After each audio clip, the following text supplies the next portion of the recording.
Bueno, ante todo, le quiero agradecer a Agrovin por la invitación. Me hubiera gustado estar en España, pero por razones obvias, bueno, estamos en California. No voy a perder tiempo en introducirme yo, ya me introdució Luis, al final sí les voy a dejar mi contacto, pero la idea de hoy es presentarles conceptos básicos, no les voy a presentar números, pero conceptos respecto al oxígeno y al potencial redox en enología. Acuérdense que yo soy profesor, entonces mi tarea en parte, más que dar recetas, es explicar los por qué. Y en esta presentación lo que voy a intentar es explicarle los por qué de muchas cosas, ¿sí? Esto es más o menos una agenda de lo que quisiera cubrir. Vamos a ver algo del oxígeno en vinos porque es uno de los mayores determinantes del potencial redox.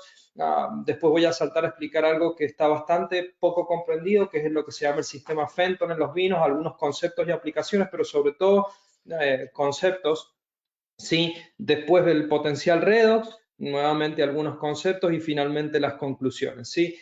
Hay un par de cosas que es necesario entender con respecto al oxígeno. En primer lugar, que la solubilidad del oxígeno depende de la temperatura. La mayoría de los enólogos entienden y saben esto. A baja temperatura el oxígeno se vuelve más soluble, a alta temperatura el oxígeno se vuelve menos soluble y se desgasea desde la matriz del vino, ¿sí? O sea que, por ejemplo, cuando estamos haciendo transferencias para estabilización tartárica, etcétera, etcétera, tenemos que tener en cuenta de que a baja temperatura hay mayor posibilidad de solubilidad de oxígeno y para lo cual, por supuesto, sabemos que podemos usar gases inertes, argón, nitrógeno, etcétera. Otra cosa que hay que entender es que, y yo hago vino, soy enólogo, ¿sí? Pero hay que entender realmente que no es tan fácil disolver oxígeno en vinos, ¿sí? En primer lugar, todos los solutos del vino ejercen una presión parcial en contra de la disolución del oxígeno. Mientras más solutos, más difícil es disolver oxígeno. Tal es el hecho de que es bastante difícil disolver oxígeno en mosto. Un poquito más fácil de disolver oxígeno en vino, simplemente porque tiene menos solutos que un mosto, ¿sí? Pero así todo, no es tan fácil disolver oxígeno en vino. Sin embargo, los enólogos hacemos un muy buen trabajo en disolver oxígeno en los vinos, ¿sí? Así que lo hacemos sin ningún problema. Y ya van a ver por qué. Algunos números métricos que deberían tener en cuenta: una saturación es 8,4 miligramos por litro, que es equivalente a 6 mililitros por litro cuando ustedes consideran la densidad del oxígeno. Sí, pero acuérdense que una saturación es 8,4 miligramos por litro. Hasta ahora vamos diciendo que es bastante difícil disolver oxígeno en vinos y ahora les voy a decir algo que a lo mejor muchos de ustedes no saben, pero es muy buen momento para empezar a entender que el oxígeno no reacciona con el anhidrio sulfuroso de manera directa. El oxígeno no reacciona de manera directa con los fenoles, directamente no lo hace porque el oxígeno es paramagnético. Eso quiere decir que en los últimos dos orbitales tiene electrones con spin paralelos, lo que significa que para digamos, tener reactividad química tiene que recibir un electrón por tiempo, ¿sí? Los fenoles, el anhidrio sulfuroso, todos esos donan fenoles de apares, con algunas excepciones, pero donan fenoles de apares. Entonces, por este principio de exclusión de Pauli, el oxígeno no puede reaccionar con ellos directamente, ¿sí? Es así de sencillo. Hay un impedimento químico para el oxígeno para reaccionar con los fenoles y con el anhidrio sulfuroso.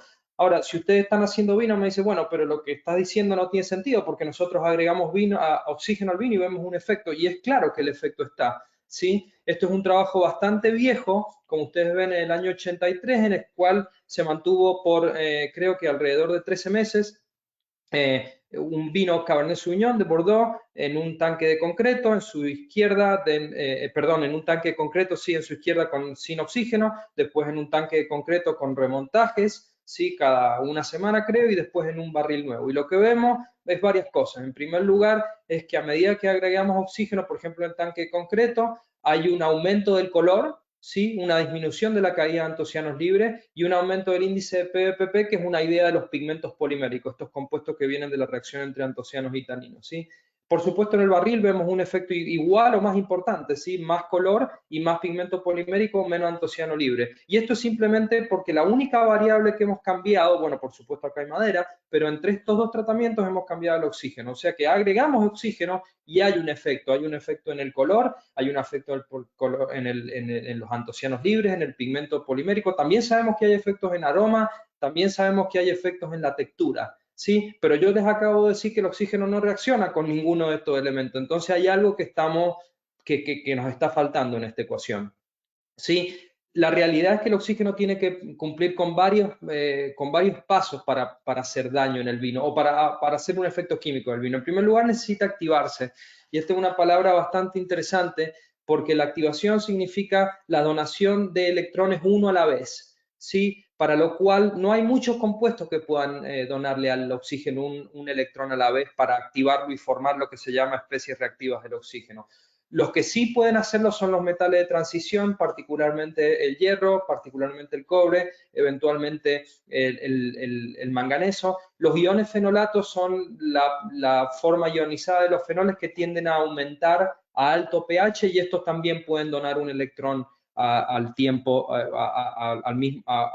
un electrón por tiempo al oxígeno. ¿Sí? También, como les digo, es importante entender nuevamente que el oxígeno tiene que estar activado. Lo que me lleva a explicarles el sistema Fenton. ¿Sí? Es un sistema bastante complejo de oxidantes y reductores. Simplemente recordarles que un oxidante es un compuesto que oxida sustrayendo electrones o protones, ¿sí? O añadiendo oxígeno, como puede ser el caso de una enzima polifenol oxidasa o la lacasa en el caso de botrytis. ¿Sí? O también para contrastar un reductor es lo opuesto, reduce entregando electrones, entregando protones o removiendo oxígeno. Reductores son, por supuesto, antioxidantes. Estos conceptos sería interesante tenerlos en cuenta para entender el sistema Fenton, ¿sí? Y de manera muy sencilla, el sistema Fenton y la reacción de Fenton fue clarificada en el año 1922, ¿sí? Lo que pasa es que nunca entendimos cómo esto juega en el vino hasta relativamente reciente, ¿sí? Y esto es lo que sucede. Parece complejo, no lo es tanto. Bueno, como ustedes ven en su izquierda, tenemos oxígeno molecular paramagnético y no siendo reactivo, que va a reaccionar con, en este caso, un metal de transición, hierro 2, ¿sí? Y lo que va a suceder es que el hierro 2 se va a oxidar y el oxígeno se va a reducir. Volvemos a la presentación, al motivo de esta presentación. Esto es una reacción redox-típica, ¿sí? El problema es que esta oxidación del hierro y reducción del oxígeno genera este radical, que es una especie reactiva del oxígeno. Esto se llama radical hidroxiperoxilo. Y es un radical que tiene un electrón desapareado, como ustedes ven acá, y es bastante oxidante.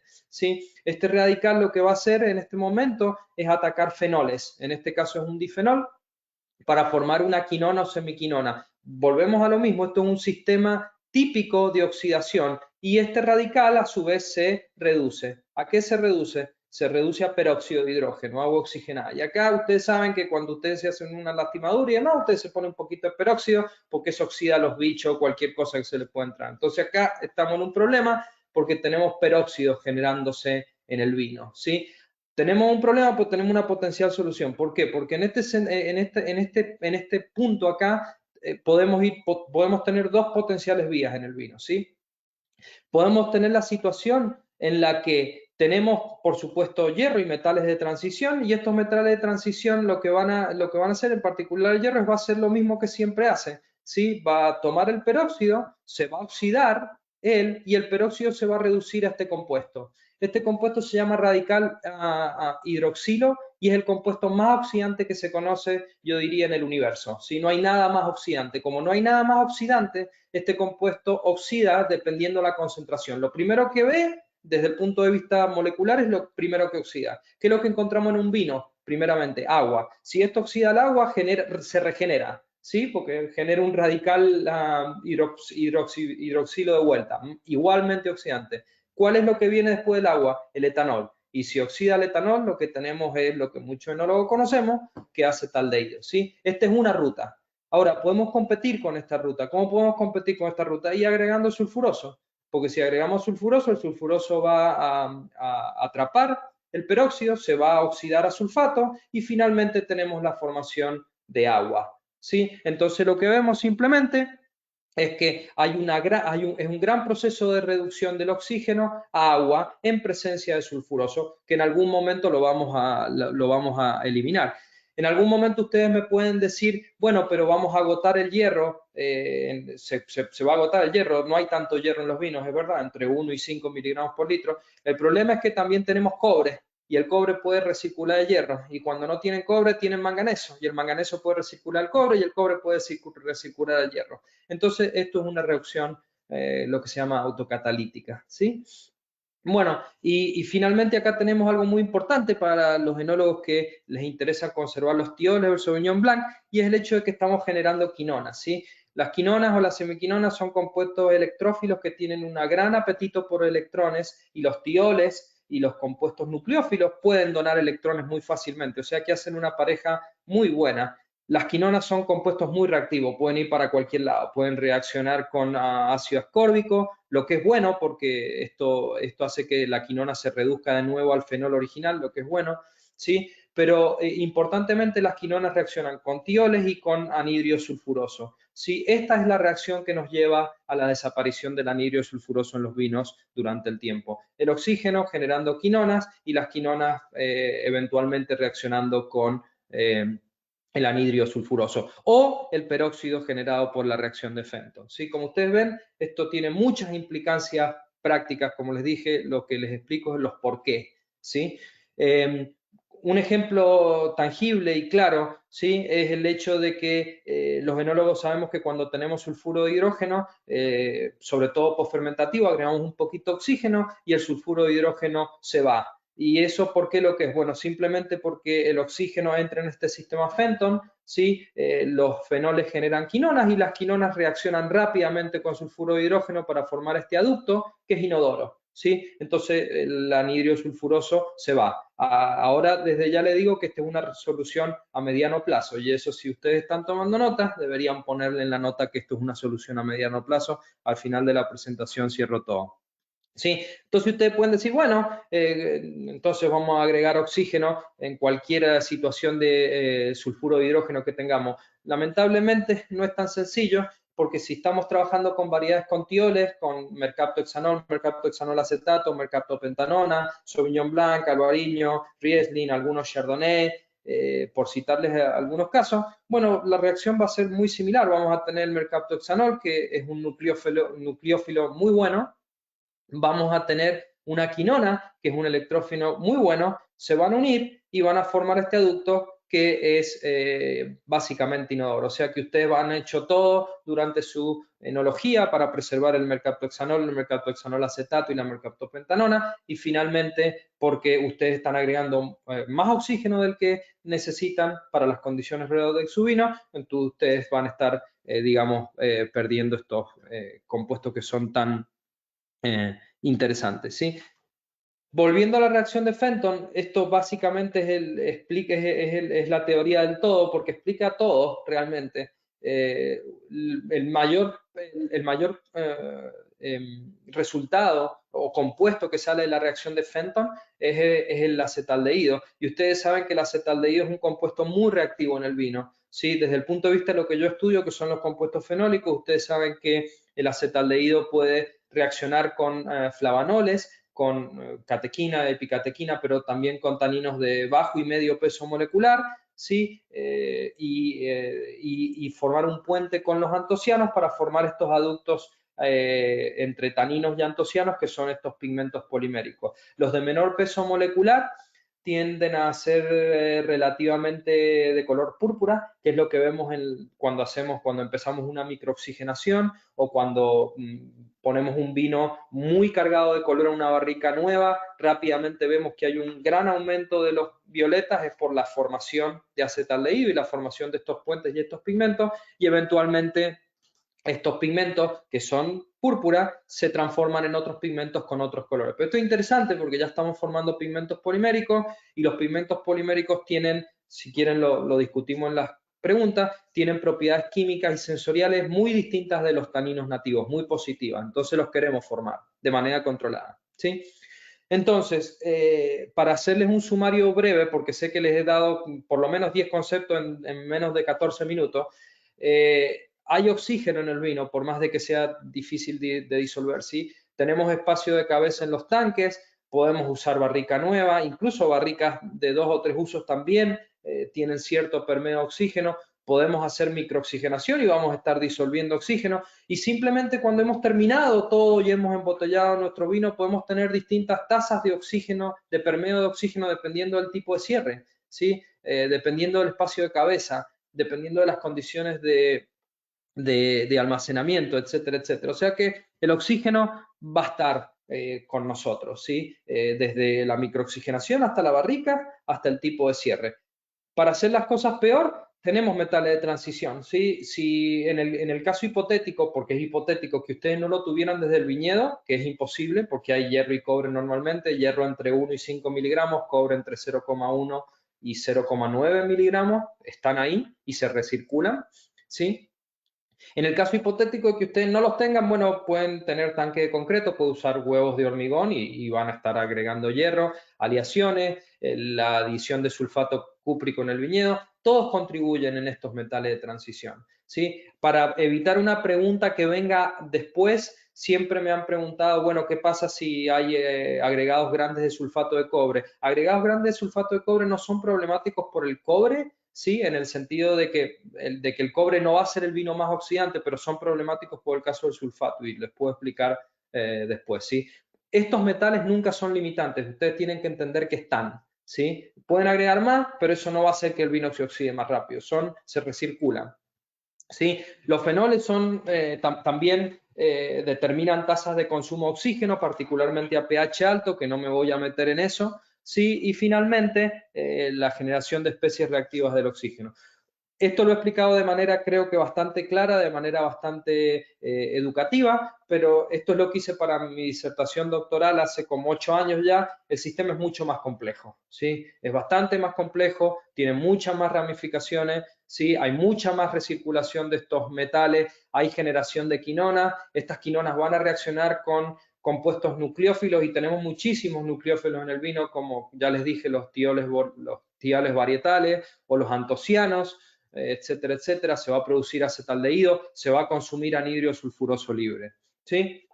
Como ven, esto es un sistema complicado y lo estamos tratando de englobar o meter con este concepto del potencial redox. ¿Qué es lo que me lleva a la filmina siguiente? ¿Sí? El concepto del potencial redox en los vinox, que también voy a tratar de simplificarlo.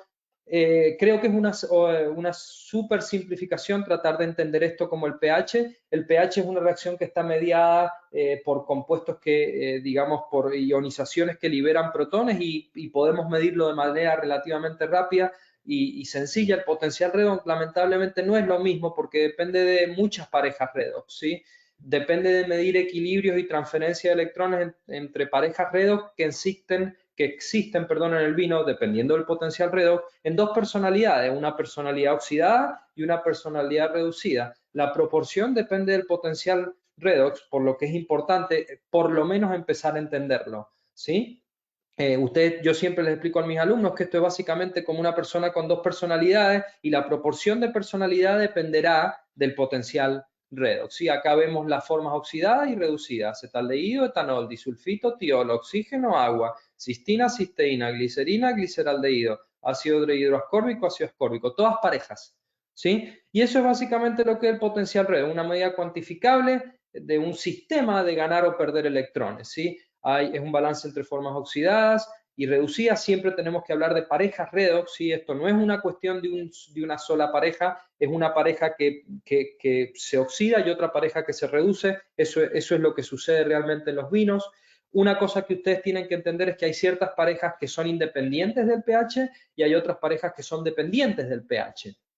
¿Sí? Acá le pongo la pareja hierro 3, hierro 2, que parece ser más o menos insensible al pH, pero la pareja glutatión oxidado, glutatión reducido es dependiente del pH, de manera de que en este caso ustedes, a medida que aumentan el pH, como ustedes pueden ver, el potencial redox va a caer. Para el caso de esta pareja, pero no para el caso de la pareja de hierro, ¿sí? Entonces, como ustedes pueden ver, hay muchos factores en juego, que yo los voy a tratar de simplificar. Dicho sea de paso, porque soy un académico, esto se llama la ecuación de Nernst, esta, ¿ok? ¿Cómo se mide el potencial redox? De vuelta, voy a ser muy sencillo. La mayoría de las sondas actuales son en realidad dos sondas. Una sonda de referencia que está basada en la plata, que genera un potencial en milivolt que es conocido. Esta sonda, a su vez, el electrodo está en contacto con la solución. Y también, más importante, tenemos el electrodo que es el responsable de medir el potencial redox, que es básicamente de platino o de algún metal noble, de manera de que mide el potencial redox sin que el metal experiencie o reducción o oxidación.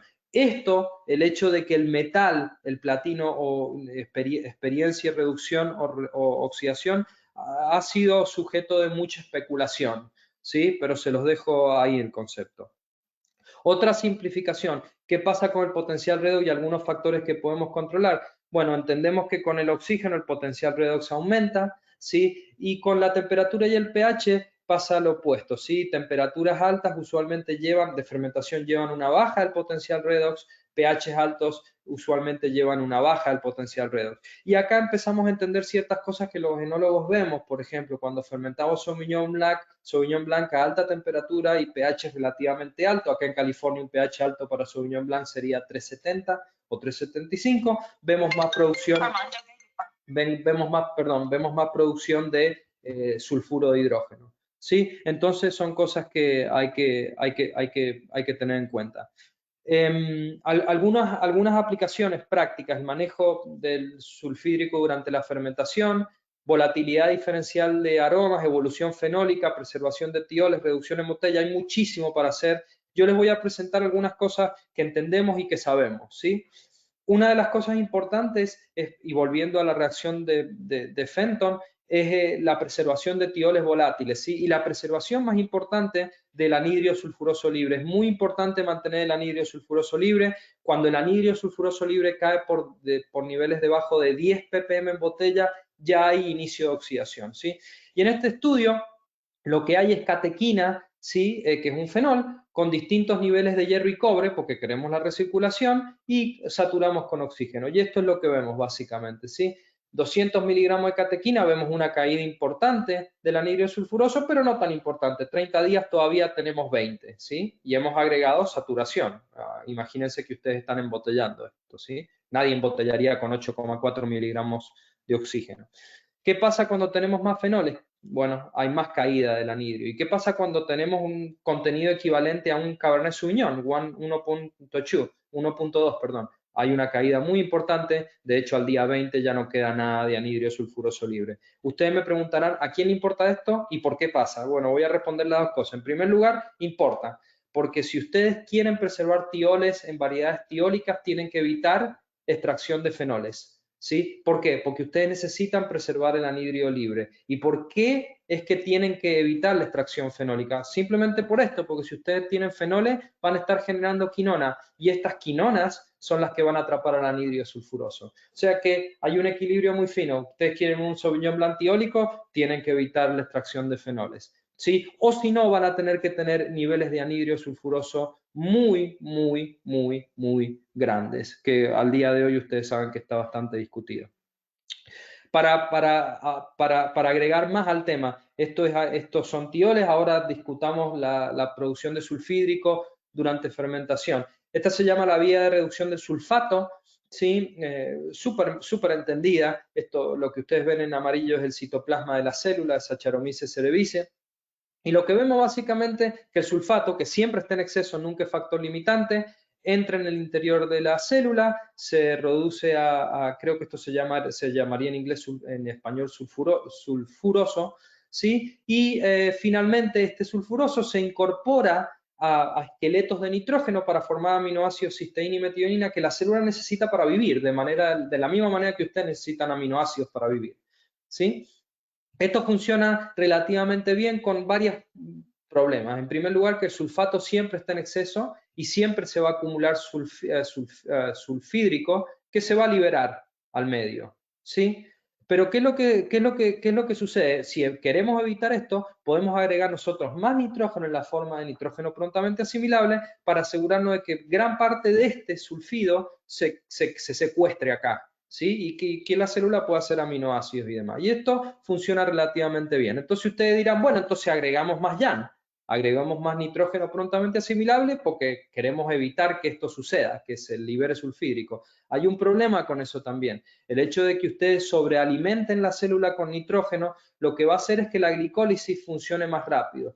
La glicólisis, al funcionar más rápido, va a generar un desequilibrio redox adentro de la célula de Saccharomyces que va a llevar a la célula a excretar protones hacia afuera. Al excretar protones hacia afuera, lo que hace la célula es bajar el potencial redox del vino, y eso lo vemos siempre en el pico de fermentación, que hay una bajada muy grande del potencial redox. Y esta bajada del potencial redox es tan importante que puede directamente reducir el azufre elemental a sulfídrico, ¿sí? O el anhidro sulfuroso incluso a sulfídrico. ¿Sí? Esto explica por qué muchas veces agregamos nitrógeno y producimos más sulfídrico todavía. También explica por qué cuando fermentamos a muy alta temperatura y favorecemos mucho la glicólisis, hay tanta producción de sulfídrico. No por la célula, sino porque la célula reacciona en una buena condición, liberando protones al medio, bajando el potencial redox del vino y liberando sulfídrico. Si de alguna manera nosotros podemos prevenir cuando este potencial redox va a caer, por ahí podemos prevenir la producción de sulfídrico, y como les explico en la próxima filmina, es muy importante prevenir la formación de sulfídrico. ¿Por qué? Bueno, como ven, mi presentación está todo compacto y atadito, ¿sí? Entonces, ¿qué es lo que sucede? ¿Por qué queremos prevenir? Porque si tenemos sulfídrico, lo que vamos a hacer, por supuesto, post fermentación, imagínense un Sauvignon Blanc, imagínense también un Chardonnay, a lo mejor fermentado en inoxidable. Lo que vamos a hacer es, vamos a hacer un remontaje, ¿sí? Vamos a incorporar oxígeno y vamos a generar quinonas, como ustedes ven por la reacción de Fenton. Y las quinonas lo que van a hacer es atrapar al sulfídrico, formando este aducto que es inodoro, y ustedes dicen, bueno, solucionó el problema. Además, ustedes van a generar especies reactivas del oxígeno, ¿sí? Que van a oxidar a este sulfídrico a un disulfido, o disulfuro, no sé cómo se diría en español, me van a perdonar, pero disulfito, ¿sí? Esto tiene un umbral de percepción alto, no lo pueden ustedes oler. Y entonces ustedes dicen, bueno, la reducción del vino desapareció, estoy listo, hice mi labor de enólogo, me voy a dormir tranquila, ¿sí? Ustedes, el vino sigue su vida normalmente, sí, no hay más reducción, pero ustedes el día X embotellan y usan una taparrosca con una liner, que puede ser el Saranex o el Sarantin, pero de baja tasa de oxígeno, ¿sí? Y entonces lo que ustedes se dan cuenta es que después de un mes el aroma de reducción reaparece. Y ustedes dicen, ah, porque usé el screw cap. No es porque usaste el screw cap, es porque tenías estos precursores. Y lo que sucedió es que en la botella, porque las condiciones de oxígeno son distintas, el potencial redox cae. Y al caer el potencial redox, esto se disocia en sulfídrico, y la quinona también se disocia en los compuestos originales, que eran la quinona y el sulfídrico de vuelta, y el sulfídrico se libera. Y ustedes tienen producción de sulfídrico en botella. Entonces, yo siempre digo, más que intervenir, lo que hay que hacer acá por la producción de sulfídrico es prevenir, y posiblemente a lo mejor tener la extra información del potencial redox puede ayudar a prevenir la formación de sulfídrico antes que nosotros tener que solucionarlo. Incluso con cobre, que es negativo por los tioles también, ¿sí? Ustedes saben eso. Entonces, para concluir, el vino es un sistema redox. Estos son parejas redox que ustedes deberían entender: fenol, quinona, etanol, acetaldehído, tiol, disulfuros, hierro 2, hierro 3, ¿sí? Súper importantes, todos al mismo tiempo, y lo estamos tratando de medir. Yo ayer le decía a Isaac que esto es un mar en movimiento y estamos tratando de tener una medida en un mar que se está moviendo en plena tormenta. El control y monitoreo de oxígeno es importante, pero no es suficiente, ¿sí? Hay una tercera dimensión. Estamos hablando de pH, estamos hablando de oxígeno disuelto, pero posiblemente la tercera dimensión sea el potencial redox, ¿sí? Mucho más para entender el uso de gases inertes, adiciones de anhídrido sulfuroso, crianza, elección del tapón de cierre, el oxígeno total de envase o de embotellado, el color de botella, el espacio de cabeza, un aspecto que he estudiado pero que no lo he tratado acá, que es el glutatión. Hay mucho más para estudiar, ¿sí? Con esto termino mi presentación. Simplemente decirles que no hago mucha investigación en el tema del oxígeno porque no tengo financiamiento, mucho el financiamiento de mi laboratorio viene en el tema de vinos tintos, Pinot Noir, Cabernet Sauvignon, que son los que tenemos en la costa central de California. Hacemos mucha investigación aspectos de maceración y combinamos con química y análisis sensorial. Ahí tienen mi mail en el caso de que haya alguna consulta posterior y con esto termino mi presentación, así que muchas gracias.